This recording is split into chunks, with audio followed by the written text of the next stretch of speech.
Welcome to another episode of The Next Generation. Today, I am welcoming Alissa Kirchhoff on to the episode with us. I am so excited for this conversation, guys. Alyssa is a veterinarian in good old small town Kansas, and she just brings a wealth of knowledge from everything from just getting a specialized degree and going back and developing your community to just being a voice for agriculture and the veterinary space and everything like that. So, Alyssa, welcome to the podcast. I am so excited for today's conversation. I would love it if you could just take it away, share a little bit about yourself, who you are, and what you do.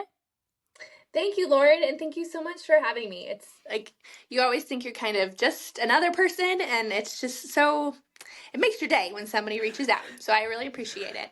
But as you said, my name is Alissa Kirchhoff, and I currently reside in the northwest corner of Kansas in rural Phillips County. So my husband and then I have 3 young children live here. I'm originally from Wichita, but we moved to the Phillips County area following veterinary school to farm alongside my husband's family. So I took the pretty traditional route.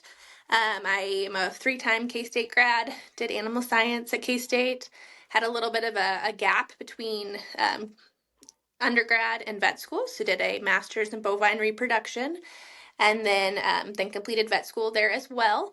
And then moving back, I imagined myself as the kind of typical mixed animal practitioner, rural area, loved cattle medicine.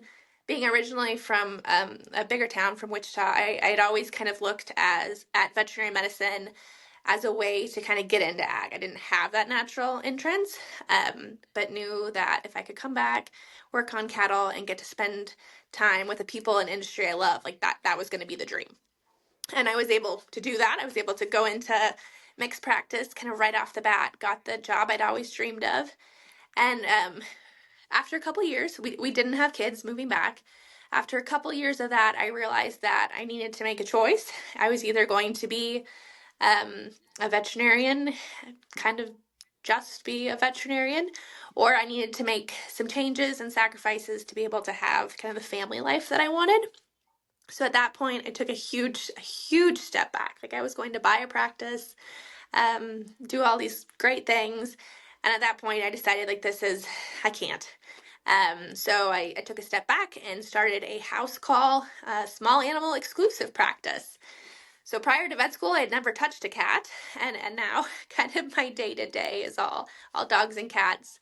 I do have a small clinic space in a very tiny town, but most of the time I travel around kind of like a tri-county region, seeing animals in people's homes, and I absolutely love it. So I get to be a mom, I get to be a vet, and then through all of this, I get to meet the members of my community and get to know them in such a different way. So there's a difference in being in an exam room across an exam table and sitting on a living room floor, just getting to know people's life. So I feel so blessed and so fortunate that people were willing to see that that could be a viable business option, especially in a rural area. It's hard to find a house call vet in rural Kansas. There's more of them, but it's not every day. So I'm so happy that my community invested so much in me so early on, and really to somebody they didn't know. And it's been great. I can have the balance I want. I get to be there for my kids. I get to be there for my husband as he farms and ranches, and he also has a town job too. He's a banker by day. So we have lots of things we can juggle, and this kind of gives me the flexibility to do that and to just get to do the things that really mean a lot to me, that can really kind of build my community and just make our life kind of look like the life we really have always dreamed of living. Yeah. Oh, I love that so much. Can you talk a little bit more about growing up in the inner city of Wichita and then deciding like, I want to be involved in agriculture. Like, I love this. And then seeing like veterinary school as kind of like Yeah. a way to get your in. And then not only did you have that, but you married a rancher, all of the Yeah. things through that, starting just in a background that wasn't connected to agriculture. And then you're like, nope, this is what I want to do with my life. Yeah. So I grew up in the middle of Wichita. I had the very typical kind of suburban Wichita experience. I went to private Catholic school my whole life. We didn't have FFA. We didn't have 4-H. I mean, we had 4-H, but it wasn't something we were involved with as children. But my dad's family still farmed up in northern Minnesota. So I was exposed to that kind of on the very sidelines of life. They had had a mink ranch in the 80s and then a dairy in the 90s and then just kind of crop farm from there out. And every year we go visit, and I absolutely love the people. I love the way of life, and I just loved how you could incorporate just kind of animals into making a living. And it was a dream that was not attainable. I was never going to move to northern Minnesota to mink ranch on a ranch that doesn't exist anymore. Um, so I remember sitting in sophomore biology dissecting a cat and thinking like, like I don't really love this cat, but like this is a way in. So I was able to. I had super supportive teachers, super supportive family, and they said like, if this is something you like, and we know you love being outside, and you do not well sitting behind a desk, like this is the way to find a life you might like. So I had a teacher that connected me with an equine vet. I had very little horse experience. I liked working with him. Like the medicine was super cool. I knew horses weren't my thing, but it was a great exposure to the science part of it and the problem solving. And I just loved it. Like it's complex problems. Sometimes you get resolution, a lot of times you don't. You're with these people long term. I just absolutely love the relationship. So I remember going to K-State as like a junior in high school and touring the ag department and just thinking like these are my people. Like I don't think they think I'm their person, but like you're my people. Um, so I had an absolutely fantastic 3 years of undergrad in animal science. And if you wanted to learn, everyone was so willing to share what they loved with you. So I was able to make great connections with faculty and with fellow colleagues. And I had this little gap. I knew I had gotten into veterinary school through K-State's early admissions program, which was a godsend. So you just make a certain amount on your ACT and keep a certain grade point level. I never would have gotten into the traditional process. I don't technically have the skill set they're looking for. But I was able to get in a little early and then knew I had a seat saved. So one of my professors said like, hey, like what about grad school? Like you love to learn. You love learning in different ways. Like what if we learn about research? So I was able to do that in the summers between vet school and then the extra semester I had. And I absolutely loved it. When I think about my experiences, that graduate school time was just amazing. They just taught you how to ask good questions and to look at everything as a learning opportunity and really to look at every failure as just like a way to learn more. So that kind of outlook was key. Then we went vet school was like anybody's vet school experience is hard, but rewarding. And then it was just led to a pathway back here. So the whole time, like if you wanted to learn, if you wanted to work hard, and you cared about the people around you, like those opportunities existed. And I think they exist especially within the agricultural community. So it's a community that has opened their arms and like constantly said, how can we help? What do you need to know? Like how can we be here for you? And that has just been so cool. And really part of the reason I love small communities, because that is shown time and time again in these little towns. Yeah, it really is. Small towns are like, they have their advantages and their disadvantages, don't get me wrong, but they are definitely just a community of people that are going to wrap their arms around you and be your support system, especially when you are moved away from your core family, and just living a different life than what you maybe would have expected when you were younger. Can you talk a little bit about the decision to, as a vet, Mm-hmm. decide to go to a small town and to Yeah. serve a rural community in Kansas, whereas you probably could have returned to the suburbs of Wichita with your family and be making double what you're making, doing the exact same thing, just for a different customer base or different things like that. And just Mm-hmm. that priority base. Obviously, you met your husband and decided you wanted to move back there, but then also just your decision to serve rural Kansas. Yeah. We kind of always knew we were coming back here because of the farm, but it was at the end. It became a really hard. Like I love research. I easily could have gone on and gotten more education and maybe settled in academia. and it would have been a fantastic fit. Or I could have gone home to Wichita and, like you said, probably made a lot more with a lot less work. But it was clear as I had gone out to see other veterinarians in other rural settings that veterinary medicine was different in these small communities in these rural spaces. So it was, oh, like you think about, it's stereotypical, but you think about like the James Harriet type of vet, and that still exists. Like you get called in the middle of the night all the time, and you get texted about random things and stopped while you're eating dinner, but you get to be part of somebody's life, and you get to just go through their entire life with them and be just another person that they can trust and somebody that you can be there for. And it's so much more than a job. And although there are days that I wish it was a job and I could turn my phone off or like have a hoodie in the grocery store, um, that's what makes it great is the people. I love the animals and I love the day-to-day work and the problem solving, but at the end of the day, it's the people and the type of connections that this community and many communities like it can provide. It's so Yeah. rewarding.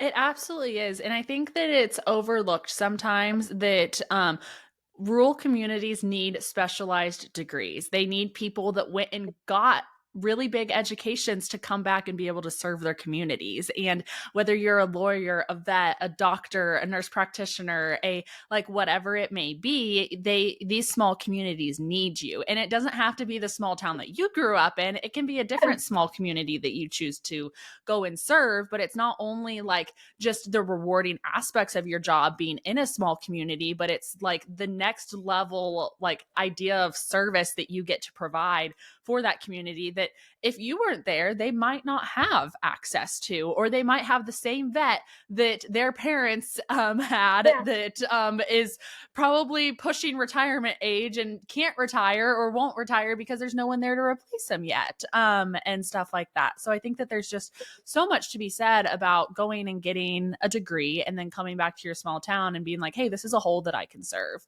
especially with your decision to make house calls and really seeing that as an area that isn't like heavily serviced in rural communities, especially in rural Northwest Yeah. Kansas, let alone up there where you're probably travel like you said, you have a 3 or 4 county radius that you travel and go and do your job, but it provides a service that wouldn't have otherwise been there maybe if you hadn't have come back. Exactly. And it like as many doors as it just opens so many doors. So having had different experiences and having had the opportunity to have different academic settings and see different parts of Kansas and different parts of the world, I think we're really lucky that we can bring new thoughts and new ideas to the table. And it's a table that they want you to sit at. So it wasn't hard at all when the minute you move back, people are saying, "Can you help with this? Can you help with that? Like, what are you interested in? What do you want to do?" And it adds some different conversations around the table, whether that be a board or a church group. And people listen. Like sometimes you hear that communities don't want to change or they don't want to do something different. They really, really value the young people who come back and they really care about what they think because they truly do want to make their community a better space. And coming home, whether or coming to someplace new, irregardless of where you've been, you can bring so many cool things back.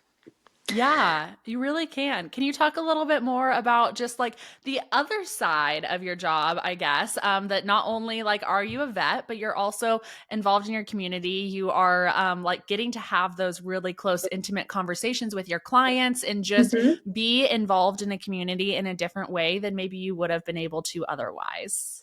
Yeah, yeah. So part of it is the time and flexibility. Like my job allows for me to see a dog and then go to a meeting in the middle of the day, which is unique, and I'm so appreciative of that. But coming back, like I remember, um, I thought like, oh, like I want to do this, this, and this. This is what I'm interested in, and I knew like the community had given so much to me that I needed to give back to them as well. But I didn't really ever imagine kind of like the magnitude of the opportunities. So I was able, right away when I moved back, our local Farm Bureau chapter reached out, and they're great at including newcomers to the community and in kind of the ag discussion. And then that just kind of built from there. So I started on our local board. Um, then I had a opportunity to do leadership KFB, which is their leadership class, and it's a statewide class. So you're able to meet with different people throughout the community or throughout the state that way and get exposed to what people are doing in their own communities. This year we get to be on our state wife and our committee we're really excited about. But that experience probably really inspired me the most to look at different opportunities in our local community. So I've been on our library board. I love to read. The library is really important to me, and I have loved kind of that opportunity. But after having that Farm Bureau leadership experience and talking about how we serve our communities in different ways and how we ensure that we have a community that is around for the future, the hospital board had always really interested me, but it also kind of really scared me as well. It is an elected board in our county. It is a board that it's a huge commitment board. It's a timely board. And it just seems like it's a board full of people that have done bigger things. So people who are further along in their careers, have more experience, maybe have better financial backgrounds, like financial knowledge backgrounds. But the opportunity came up, and they had called me one day to fill a vacancy. So it wasn't going to be an elected position; it was going to be appointed. And I remember thinking, like, oh, I have so many great ideas. Like, I can fix so many of these problems. And that's just like young person arrogance. Like, I have the fix to their problem. I didn't. I just had ideas. But I had that confidence from some of those other experiences to say, like, yeah, like, this is a really cool opportunity. Like, I will get to learn something new. So I've been on that board now for 2 years. My ideas were obviously not the fixes to the problems, but I've gotten to learn so many different things. So it opens the door to just see how complex these small communities are, and kind of helps me better identify what the long-term needs of our community can be. um like in there, they may be huge. Like, they may be, what does healthcare look like for very rural communities in 10 years, or what does it look like in 15 years? Or it may be like super small, fixable, doable things. Kind of like working through all these processes. A few of my friends and I realized that for young families in our community, there is no place for you to take your small kids to play from the hours of like 8 in the morning to 10 in the morning on the weekdays in the winter. So there's no inside space that's warm and like child friendly, and you don't have to pay for a coffee every time.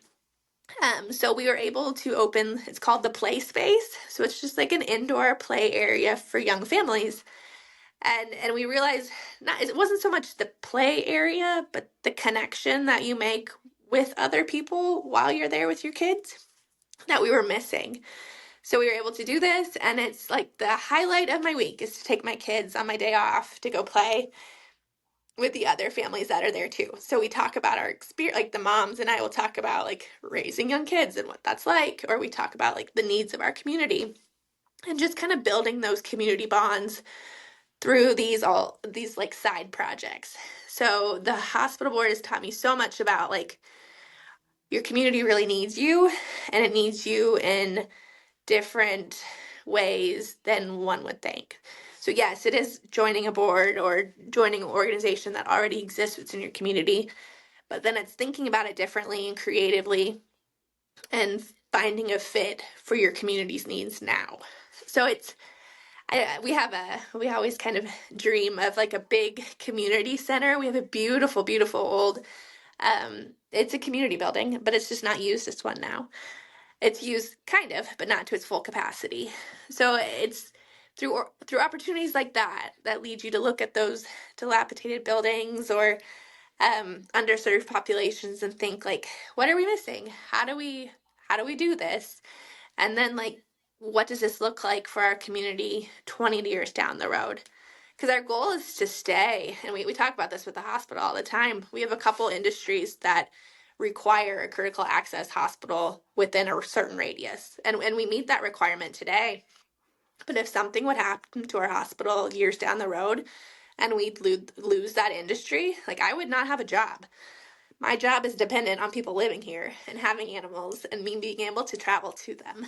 So it's looking at those problems in just really unique and kind of creative ways to make these communities vibrant for the future and to make them a place where everybody wants to live and happy to be at. I always, Marcy Pinner at the Kansas Sampler Foundation, it's a nonprofit to ensure kind of like Kansas vibrancy in rural communities. She's got a quote. She actually did a really cool study. It's called the Power Up Study, where they look at young people in these rural communities and identify what their kind of their needs and wants and dreams are. And one of her summary statements was that she wants Kansas communities to look in the mirror and like themselves. And I think starting here several years ago, I'm not always certain my community could look in the mirror and say, like, hey, like, we like what we see. But slowly finding different people and finding like-minded minds and other people who've moved into the area, people are excited. Like, we're doing really cool things. People are more willing to talk to their neighbors and learn about them as people. Hopefully we're becoming more welcoming, and hopefully more of us can like look at our community and like what we see. So I love Yeah. that kind of outlook on it. Absolutely. I love that outlook too. And I think that it's so important. I am involved in like some community organizations back home. And like my parents have always kind of been involved in Mm-hmm. different things, whether it be different boards or just supporting the different boards or things like that. And that's one of the biggest things is what can we do in our community that makes young people want to be here and Yeah. want to come back and want to be involved. And, there are some communities, like my community included, that needs to get better at that. And it's one of those things that sometimes you do need to take a hard look in the mirror and be like, okay, do we actually like where we live? Like, and if we don't, what do we need to be doing about it? What do we need to be improving? What conversations need to be had? And a lot of those conversations aren't easy conversations. And so they probably just don't get had because they're hard conversations and people don't like having hard conversations sometimes, and don't like being the person in the room that isn't liked for a brief period of time, because it's not fun. It's not fun to be in that. But at the same time, it's that lifelong vibrancy of a community that we need to continue to look at. Small town communities aren't dying, they're just changing. And if people aren't changing with the community, like if the Mm-hmm. community isn't open to development and open to developing with its population, then that's when we see that decline come in and stuff like that. And so I just think it's so important that young people look at this and they're like, okay, so how can I take my talents that I have? Mm-hmm. These are my strengths. These are the things that I love doing. I might not be the person that wants to get up at a community board meeting and speak about a certain topic, but guess what? I am the person that I'm absolutely amazing at organizing. Give me an Excel spreadsheet, names, and I will put people in their columns and do these, run the numbers, whatever for you. And that's the way that you can serve. Mm-hmm. Like it doesn't have to be this big, grand ordeal. And I think that that's one thing that I've learned through my like outside of work training and leadership things and like all of those things that like I've kind of gone out and pursued, because I'm a big believer that you can never stop learning. And I know that you probably share that Mm-hmm. aspect too, that it's just so important that as members of communities and as people that want to be leaders in small communities, that we go out and we equip ourselves to be those leaders. And that is through like leadership trainings, that is Mm-hmm. through different organizations where you do get out of your bubble and you go see other people's bubbles and you're like, oh my gosh, they're doing this thing really great. Let me have this conversation with this person Yeah. and ask them how they got here. Like, okay, you guys have a vibrant coffee shop in your town population of 300. How do you guys keep this thing running? And like, how do you, it's like, okay. And it's also a destination. People come here for this. We want that. Let's sit Mm-hmm. down and have the conversation on how you did it. Can you talk a little bit more about like just that aspect of like going out and getting that Yes. education, getting out of your community, going and having these conversations with other people and like things like that too? Yes, actually, I love that question. You said like four things that I just absolutely love. So I love, love, love hard conversations. Like I thrive on conflict. Um, because I love to learn. Like anytime something's going wrong, you have an opportunity to learn something new. Like when things are going great, we're not going anywhere. It's just comfortable. But when the conversations get really tough, and when you start to like be having these conversations where you have to think about how you're going to have the conversation before you have the conversation, like that's where the good stuff is. And it's going to suck, but like you're going to come out at the end better. And like you said, these communities are not having those conversations. And once we start, it's just like you see the life of the place you live. People have great ideas, people have great experiences that they're just not comfortable sharing. And we're this is kind of a sideline, but we're doing every year we have tried some sort of like leadership endeavor within our community, funded through our community foundation. And we've like royally flopped like 9 times. We think people will participate, nobody participates. We think the topic's really cool, other people don't think the topic's really cool. We failed a lot of ways. We've learned a lot of things. So this year, our new potential failure is to have a year-long curriculum based on the book's called Crucial Conversations. So the whole year, we're going to be talking about having these really tough, horrible, awkward conversations and how we can come out of these on the better end. So, like, we obviously know, like, politically, we're all so divided. Culturally, we're divided. Small towns are the perfect kind of explanation of that. So we want to have our community come together and get to know each other as people first, and to see kind of that there's a human behind the opinion. And hopefully, once we know that there's a human there, we can have more productive, hard conversations and get to be able to be at the point where we can solve these really hard problems and have very differing opinions, because differing opinions are like the best. Like that's how you get to the middle, or like the really good possible solution to the problem. So we're hoping we can work through that process and kind of like get people there. So we'll see if it works, but I'm excited to do that. And I'll send you the information on that book. It's a textbook. It's Please dry. do. But like there's been a couple times where I pulled the book out before going to talk to somebody to remind myself, like, this is how you start, this is how you end, like this is what you watch for when they're scared, this is what you do when you're scared. Because it's just like that's where the good stuff is when it gets really tough. And I think my job's taught me a lot about that. So I love end of life care for my patients, and I especially love like that my old dog patients. And now I get to see them as puppies all the way to saying goodbye. And walking those families through that process, we have really horrible, awful conversations that nobody wants to have. But it's usually at that very last appointment with the family where we're all sitting around talking about our years of time together that you learn the good stuff about them, and you like learn who they are as people. You may know that you disagree on every single thing possible, but you walk away and know that like they are your people. And because of that, you can come together and have, I don't know, just like the respect you build for each other, knowing that you're different, but still all here for the exact same reasons. That's what makes life super fun. And that's what makes both of this and that's cool too. I get to show my kids this. And that's the beauty of a small town doing these things here, is that it's not uncommon for my kids to come along with me at work, or it's not uncommon to have them under the table at a meeting. They get to see grown-ups, or you don't feel grown up. You should be a grown up. You don't feel like it. They get to see you have these really hard, uncomfortable conversations, but still walk away with a ton of respect for the person, and really get somewhere. So I hate group projects, but I'm learning to like group projects, because at the end of it, when you work together with people and you accomplish a task together, like the value of that just feels better.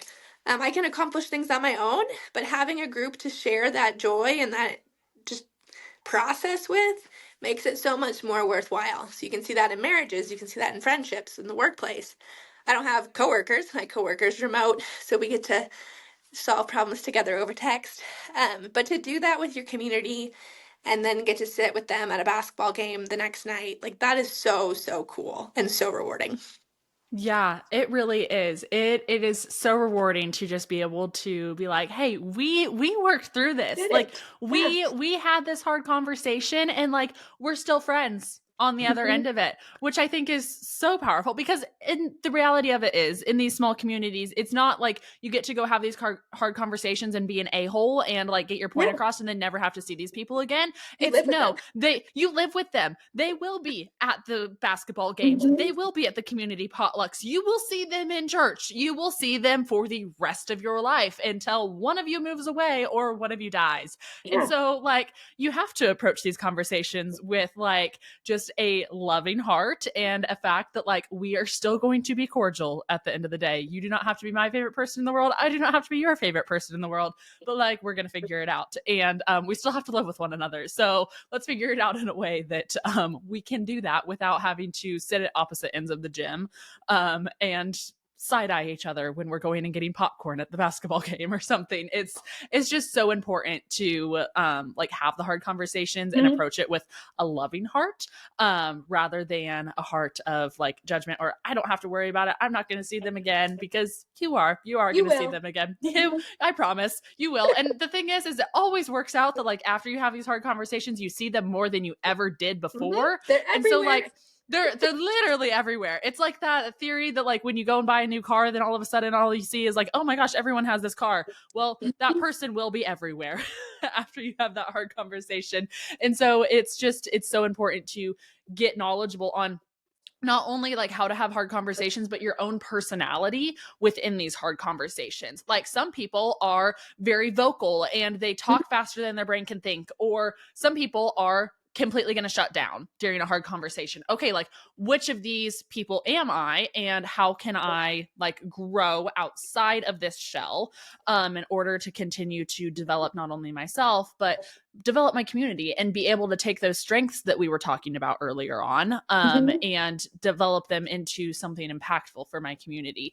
Can you talk a little bit more about branching outside of your community and getting outside of your Yeah. bubble and Yes. just having those conversations with people outside of the people that you're seeing every day? Yeah, yeah, that is, like, super scary. 'Cause it's home, like, it's comfortable, like, Yeah. you may fall on your face, but they love you anyway. They may not act like it all the time, but they do, like, we truly love each other.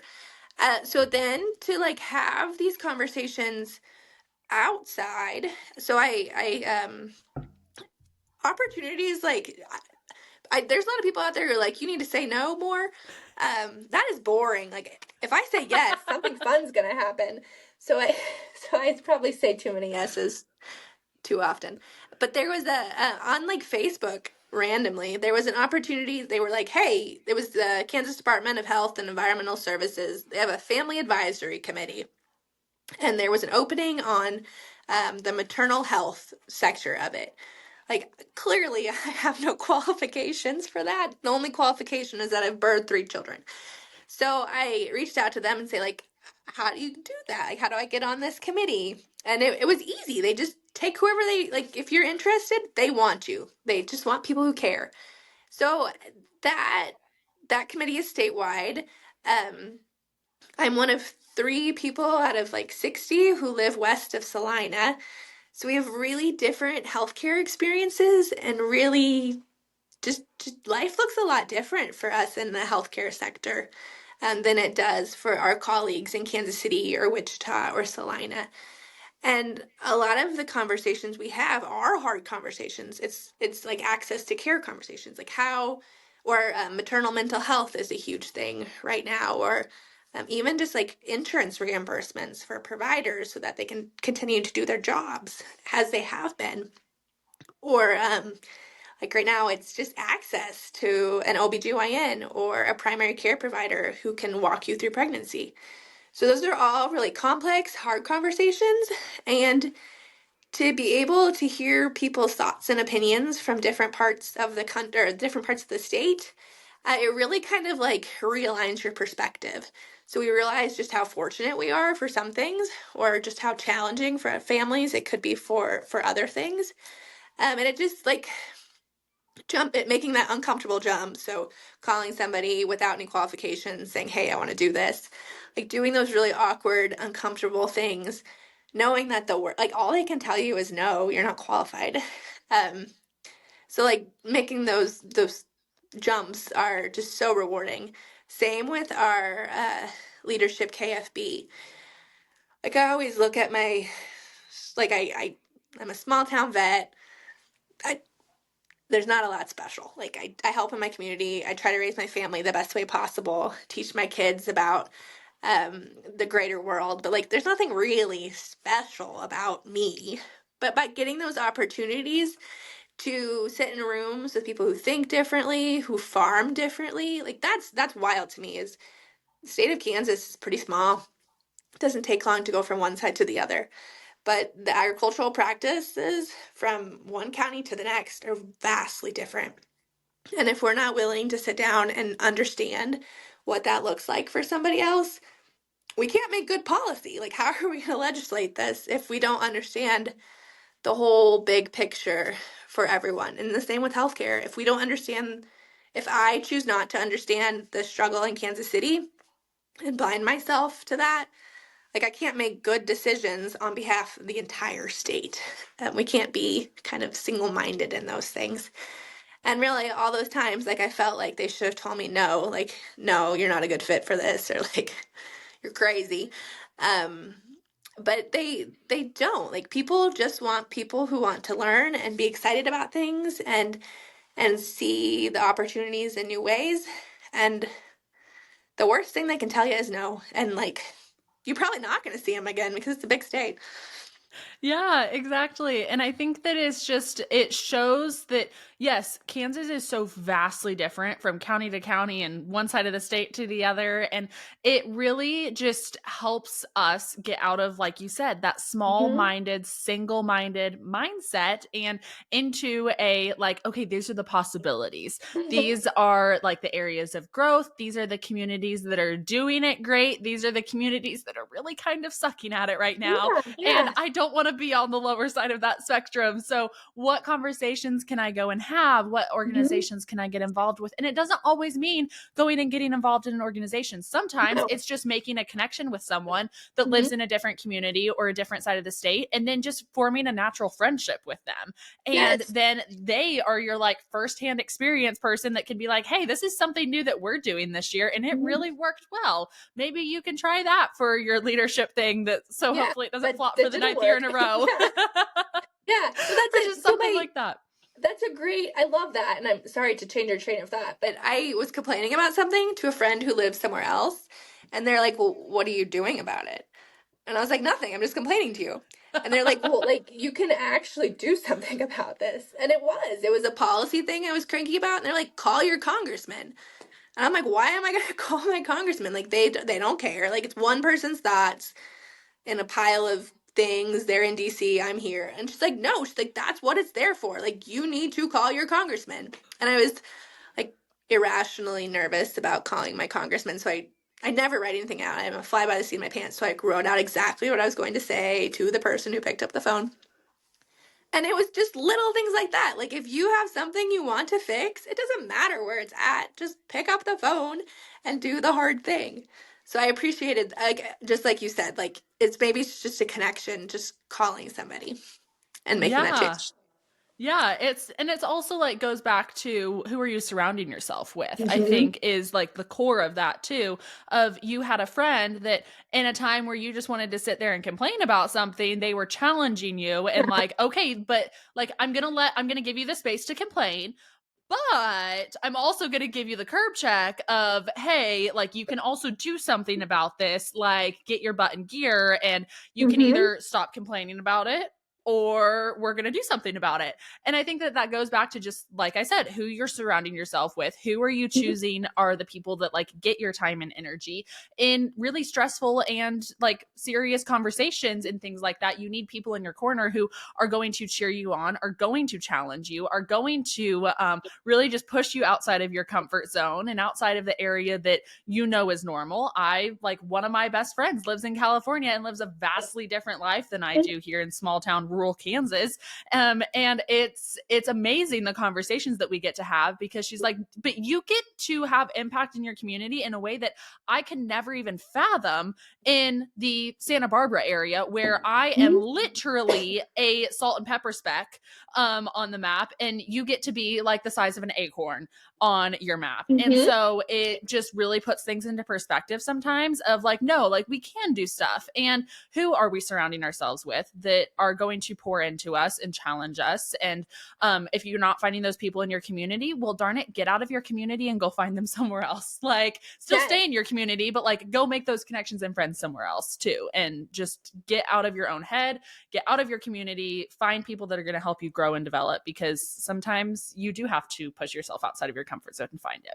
And like you said, you get to. Like, we are in Yeah. the position where we can actually do something. And it is not a common position. Um, I have another friend who is, she's like my role model friend. It's the friend you want to be when you like grow up at some point in time.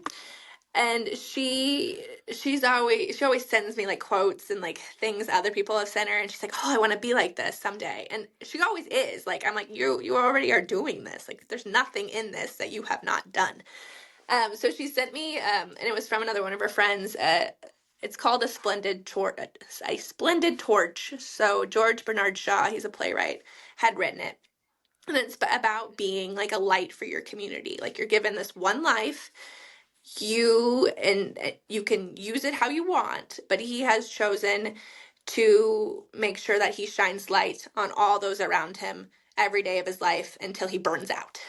And I've been thinking a lot about that, like how do we, because there's so much talk about self-care, like you get burned out, like I can't give any more to other people. But that's the whole purpose of us being here, is to do all that we can for our families, for our communities, for our spouses, for even for ourselves. And by doing that, doing all those things and showing our light and burning out at the end, like we've done all that for ourselves, and it has been like a splendid life. So I printed it out, and like I got one for her and got one for me. And I was looking at that again this morning. Like, how do I do that? And how do I remind myself that every day? I thought that was so neat. Yeah, no, it absolutely is, because like I feel like there is just, in a world full of just like selfish mentality of like, what can I do for me today? Be the Mm-hmm. person that's, what can I do for other people today? What Mm-hmm. can I, like, take care of yourself? Absolutely. Like, you cannot pour from an empty cup. But it's one Exactly. of those things too that's like, how can I go beyond myself? How can I Mm-hmm. go beyond the way that I walk my life and impact others too? How, whether that be like you're exposing someone to Christ today, or Yeah. you Yep. are like sharing about just like you're just going and volunteering for something today, or you are just a person that tells someone in the grocery store line that you love their jacket, or that their hair looks great, or like just be a light and Mm-hmm. use that light well and like steward it, because you are so right. We only have this one life. We only get to Mm-hmm. be here for a blink of time in the lifespan of eternity. And it is just, we need to steward it well. And we need to use that light to pour into others and not just ourselves at all times. And it's, I love where you went with that, that like, it's, that goes back to just like that community development that we've been kind of like the core principle of everything we've been talking about today, that Mm-hmm. like, in order to develop your community, you have to be willing to pour into it. Yeah. Yeah. And yeah, and let them pour into you too. Like, it's a two-way Yeah. street, and it's a very cool street to be on. Yeah, it is. It's sometimes a scary street and sometimes a street that's Yeah. like really uncomfortable, but Yeah. it's Yeah. also just like, it's that street that we all like, in order to be a better person, learn from the people that have gone before you Mm-hmm. and pour into others, let others pour into you. Like, that is that like ever flowing cycle of a true community, is that pouring into others and letting others pour into you, and just like letting that cycle continue to flow naturally, and like finding your place in your community, like going, it doesn't have to be you went and got your veterinary like Yeah. medicine degree and like got all of like this stuff done like Alyssa did, and you're going back to your small town and you're serving in that way. It can be that you just went and got a specialized trade that your small town doesn't Mhm. have available, and they're paying a plumber to drive 50 miles from the nearest metropolitan area to go and fix their pipes or something like that. Like, it doesn't have to be this big ordeal. It can literally just be like, where can I serve a hole in my community that needs served? Exactly. Oh, I love that.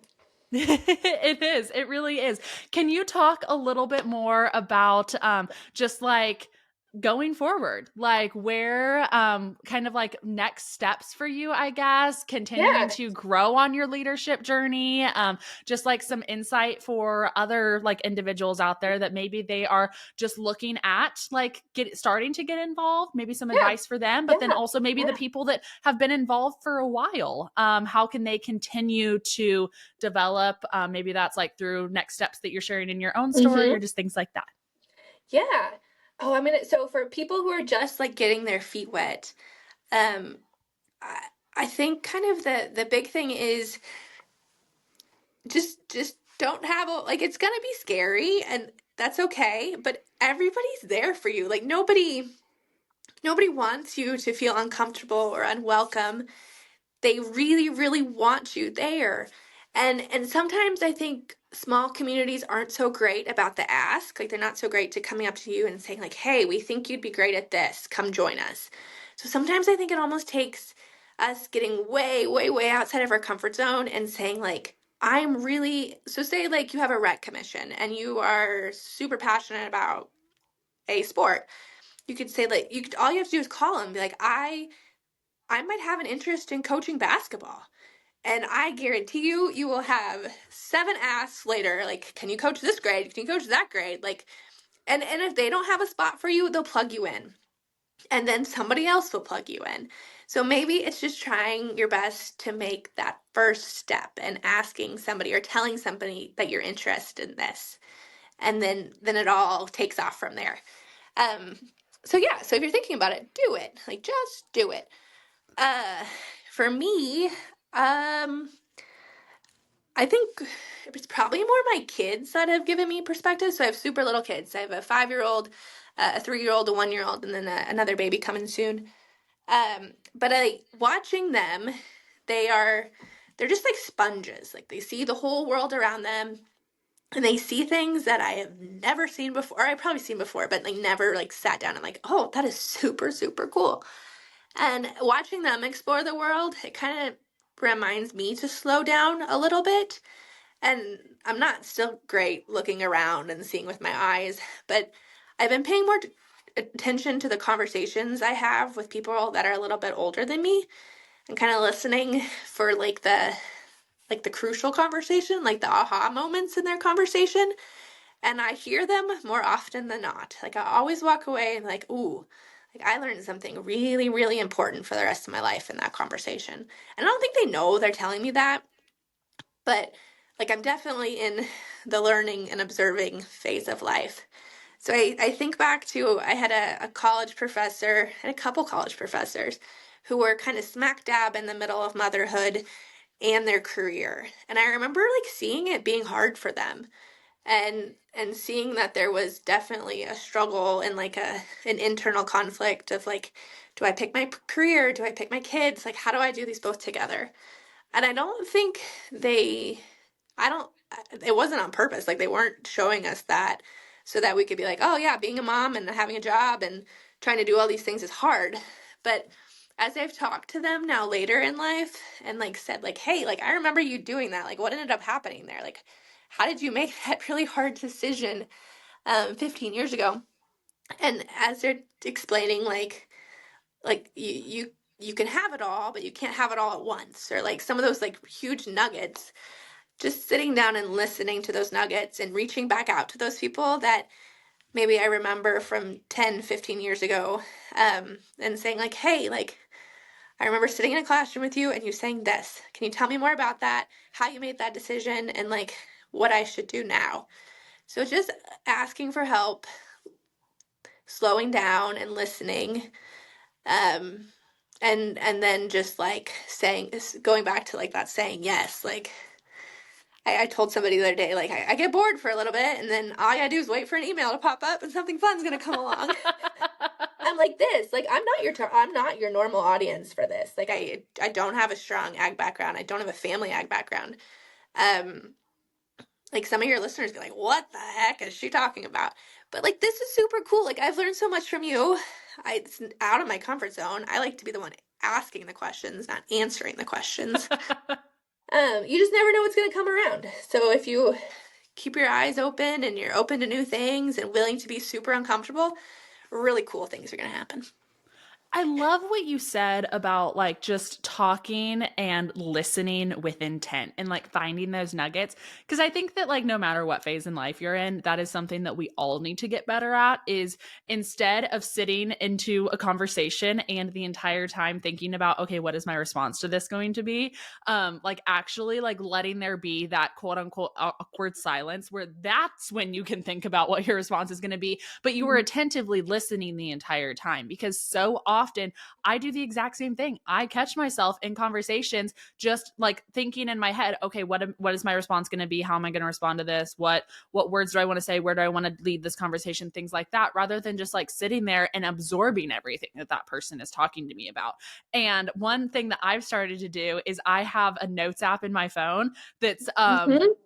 like literally just like those nuggets and who Yeah. said them and when they said them and like the context of those conversations that every once in a while I just go scroll back in and I'm like, oh yeah, that person said that really awesome thing that like now I think that like I jokingly say all the time now and that's who it came from. And or Yes. like it's just really nice to go back and be like, oh my gosh, look how many amazing like people have poured into me in my life and like have given me these nuggets that have then influenced things that I wouldn't have even really consciously known that they influenced my decisions or influenced my life without like kind of in a sense recording these nuggets of Mm-hmm. information that they Mm-hmm. gave me that then 5 years later all of a sudden I find myself on this path that I'm like, oh, huh, that's crazy, who would have thought that we would be here or like something like that. And it's just the intention behind conversations and just being an attentive listener because so often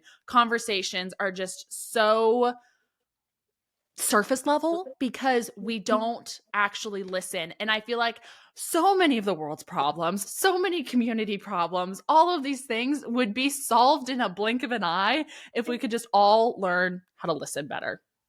Yeah. Oh, I love that your notes looks like that. My notes looks like that too. Like it's a trip.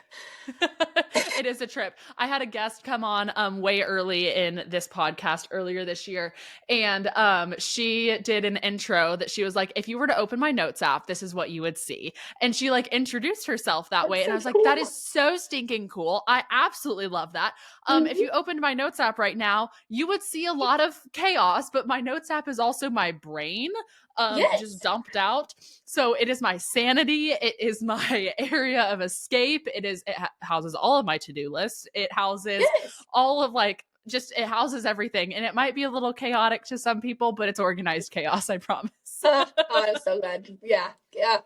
The notes. I would that somebody should make a book of that, like just people's notes. Yes. I I would think it read would it. be I would read it. I would Yeah. absolutely read it. I would read it and be like, "Oh my gosh, I need to start a note for that." That's Yes. a Yes. well-organized note. I didn't even know notes could do that feature. Like the fact that like you can like scan documents in notes now and like upload pictures and put charts in there and all of this stuff has changed the game. Let me tell It is a you. game changer. It's a game changer. It is a game changer. I can't be like I have too many like my notebooks are too scatterbrained. Like I'll just pick up the one that's closest to me and write notes in it. So I don't have like just a core notebook that I like carry in my purse. And Yeah. I'm like, it's my notes app. My core Yeah. notebook is my notes app. And every once in a while I do have to go through and organize it a little bit, but I should it is there. mine is not organized. I'm like a type C personality. I should try Oh. that in my life to Yeah, organize no, my notes. maybe I can pour into you from the type A-ness of me and Yes. be like, okay, here's how you can organize your notes app. The folders, game You can do changer. folders? Yeah. Oh. Okay, so when you I'll go into probably your notes try app, it for like a week and then I'll quit. try it for a week. Also, you can pin notes, which is really nice. So the ones that you go to like every single day, but maybe you don't change things in them every single day, you can pin them to the top. Oh yeah, game changer there. That way you don't have to like hit the space bar and delete it every time you go into it, so it stays at the top. absolute game changer. If you don't use your notes app already, everyone listening to this, start using your notes app and or use it correctly, apparently. Alyssa's just getting in there every time and creating a new note for every single thing. I am. And then everything.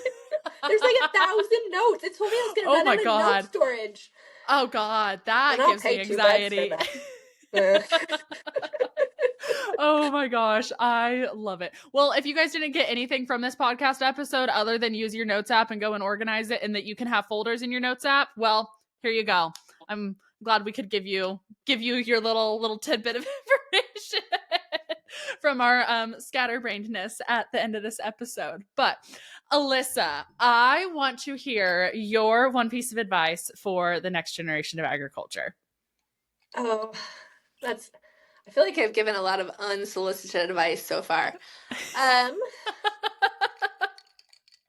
I'm here for the unsolicited advice all the time. I totally had something when you prepped me with this early, and I'm like, oh, I think I gave it earlier. You can repeat if you want. No, I think it's just really to like get out of your comfort zone. Like find somebody you think is really cool and find a way to talk to them. Like send them an unsolicited email. Just like reach out. Yeah, that's my advice. Reach out to somebody you think is really cool. Doesn't have to be in the ag space. It can be anywhere in your life. And ask them some questions. Like take the opportunity to learn about their life and see what happens. And then don't be afraid to do it again. Yes. Oh, I absolutely love that. I love that. Get out of your comfort zone.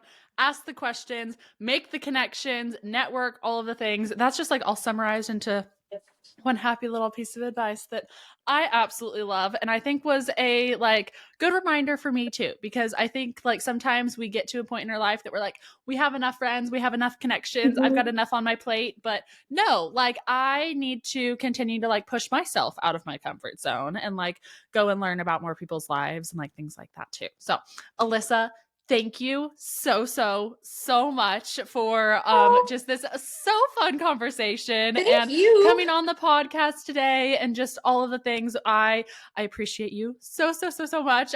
This has been so much fun. And to everyone listening out there, make sure you go check out the show notes. Go find more info about Alyssa. Go check out the blog post, all of the things that you will find down in the show notes. And to everyone listening out there, we will see y'all next week on another episode of The Next Generation.